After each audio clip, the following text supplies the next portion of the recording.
اللہ کے محبوب پیغمبر محمد الرسول اللہ صلی اللہ علیہ وسلم ابو طالب بیمار ہو گئے، کیونکہ حضرت ابو طالب میرے محبوب پیغمبر کے محسن تھے، ایمان نہیں لائے تھے لیکن محسن تھے۔ تو ابو طالب کے پاس مکہ کے سارے مشرک، بڑے بڑے چودھری وڈیرے نمبردار، اس وقت کے جرنیل، اس وقت کے وزیر، جو مکہ میں اپنا اقتدار جو سمجھتے تھے، مل کے آئے ابو طالب کے پاس، کہنے لگے آپ کے بھتیجے سے شکوہ ہے، اسے کہو کہ ہمارے خداؤں کو کچھ نہ کہے، باقی وہ جو کچھ کہتا ہے کہتا رہے۔ آپ اپنے بھتیجے کو بلائیں تاکہ آج ہمارا جھگڑا آپ کی موت سے پہلے پہلے ختم ہو جائے، موت سے پہلے پہلے جھگڑا ختم ہو جائے۔ ابو طالب نے رسول اللہ کو پیغام بھیجا، اللہ اکبر، یا حی یا قیوم برحمتک نستغیث۔ رسول اللہ صلی اللہ علیہ وسلم تشریف لاتے ہیں ابو طالب کے دربار میں، میرے آقا تشریف لائے۔ ابو طالب کہنے لگے آج مکہ کے سرداروں کا جرگہ آیا ہے، آج مکہ کے بڑے بڑے وڈیرے، بڑے بڑے نمبردار اور چودھری آئے ہیں آپ سے مفاہمت کا راستہ نکالنے کے لیے۔ میرے محبوب پیغمبر صلی اللہ علیہ وسلم ارشاد فرماتے ہیں، اے ابو طالب میرے چچا جان، آج اگر آپ راستہ بنانا چاہتے ہیں تو میں راستہ بتاتا ہوں، میں اور کچھ بھی نہیں کہتا، ایک شرط رکھتا ہوں اور اس کا بدل بھی بتا دیتا ہوں۔ میری شرط یہ قبول کر لے، نتیجہ بھی میں بتا دیتا ہوں۔ اگر میری شرط یہ قبول کریں گے، آج مکہ کی سرزمین پہ حکومت کرتے ہیں، کل مدینہ پہ بھی حکومت کریں گے۔ آج اگر میری ایک شرط کو مان لیتے ہیں تو ایک حصے پہ حکومت کر رہے ہیں، میرا اللہ ان کو جزیرۃ العرب کی حکومت عطا فرما دے گا۔ میرے نبی بات کر رہے تھے، مکہ کے ان مشرکوں کے چہرے پہ مسکراہٹ آ گئی، ہنسنے لگے، خوش ہونے لگے۔ شرط ایک ماننی ہے، نتیجہ بہت بڑا ہے۔ میرے محبوب پیغمبر ارشاد فرماتے ہیں صرف عرب نہیں، عجم پر بھی ان کی حکومت ہوگی۔ نبوت کی آنکھوں سے میرے آقا مدنی کریم دیکھ رہے تھے کہ اللہ پاک نے جو دین مجھے عطا فرمایا، یہ مکہ کے لیے نہیں آیا، صرف یہ مدینہ کے لیے نہیں آیا، یہ حجاز مقدس کے لیے نہیں آیا، یہ یمن اور شام و عراق کے لیے نہیں آیا، بلکہ یہ کلمہ بلند ہوگا، حجاز مقدس سے نکلے گا اور عرب کی سرزمین پہ جھنڈے دین کی ربوبیت کے گاڑتا ہوا عجم تک چلا جائے گا، مراکش کے کناروں سے نکلے گا تو یورپ کے دروازوں پہ یہ دین دستک دے گا۔ ایک بر اعظم نہیں بلکہ پوری کائنات پر میرے رب کی وحدانیت کا پرچم اللہ پاک اپنی نصرت کے ساتھ گاڑ دے گا۔ اس لیے میرے محبوب پیغمبر کہہ رہے تھے، اور جو میرے محبوب پیغمبر فرما رہے تھے بالکل ضروری اور سچ فرما رہے تھے۔ دنیا نے دیکھا، حضرت عمر رضی اللہ عنہ فرمایا کرتے تھے، لوگوں مجھے اپنا باپ خطاب اونٹ نہیں دیا کرتا تھا کہ خطاب کا بیٹا عمر اونٹ چرانے کے قابل نہیں ہے، لیکن میں محمد عربی کے قدموں تلے آیا، میں نے محبوب پیغمبر کی غلامی کو قبول کیا تو 22 لاکھ مربع کلومیٹر پہ حکمران بن گیا۔ اللہ اکبر۔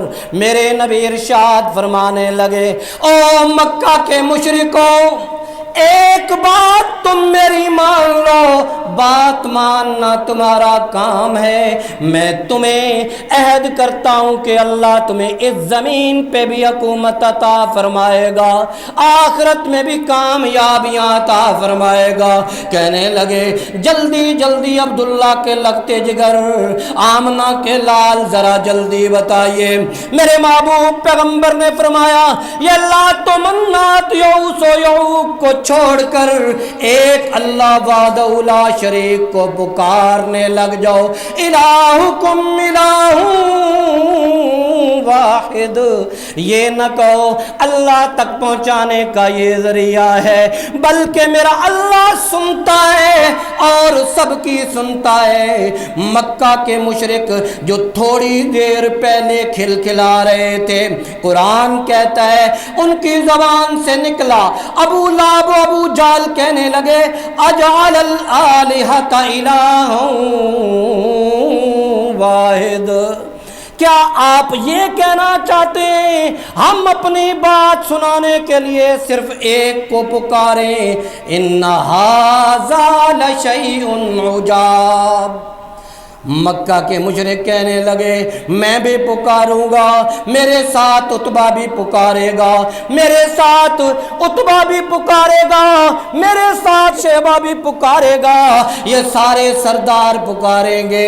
سننے والا ایک اللہ ہے، جب ہم مکہ والے سارے مل کے پکاریں گے ہماری ایک اللہ کیسے پوری کرے گا؟ یا دوسرے لفظوں میں یہ کہنا چاہتے تھے اللہ ہم سب کو پورا کیسے آئے گا؟ ان ھذا لشیء عجاب، عجیب نہیں کہا بلکہ عجاب کہا ہے۔ ورطہ حیرت میں پڑے ہوئے تھے کہ ہماری ایک اللہ کیسے سنے گا۔ آج بھی جن کے دلوں پہ مور لگی ہوتی ہے وہ بھی کہتے ہیں ایک اللہ میری نہیں سنتا۔ ارے پگلے وہ اللہ ہے، وہ سب کی سنتا ہے۔ وہ اللہ کیا ہوا؟ یہ تو محتاج کا کام ہے نا، چار بندے اکٹھے بات کریں اور اسے سمجھ نہ آئے، یار تو چپ کر ذرا۔ ٹیلی فون پہ ہم بات کر رہے ہوتے نا، کوئی ساتھ آ کے کہتا ہے بات شروع کرتا ہوں، کہتے ہیں یار دیکھ نہیں رہے ہو فون پہ بات ہو رہی ہے، آپ تھوڑی دیر چپ رہو، فون کال ختم ہو تو پھر بات ہوگی۔ اللہ اکبر۔ تو یہ ایسا میں اور آپ کیوں کہتے ہیں؟ نکتہ، ہم محتاج ہیں نا۔ اگر اللہ بھی کہہ دے کہ لوگوں رکو، میں پہلے مکہ والوں کی سنوں گا پھر مدینہ والوں کی سنوں گا، پہلے میں پاکستانیوں کی سنوں گا پھر ہندوستانیوں کی سنوں گا، پہلے میں عربی زبان میں بات کرنے والوں کی سن لوں پھر عجمی زبان میں بات کرنے والوں کی سنوں گا، پہلے میں انگلش میں جو دعا کر رہے ہیں ان کی سن لوں پھر جو ہندی میں بات کر رہے ہیں ان کی بھی میں سن لوں گا۔ نہیں، یہ تو محتاجی ہو گئی۔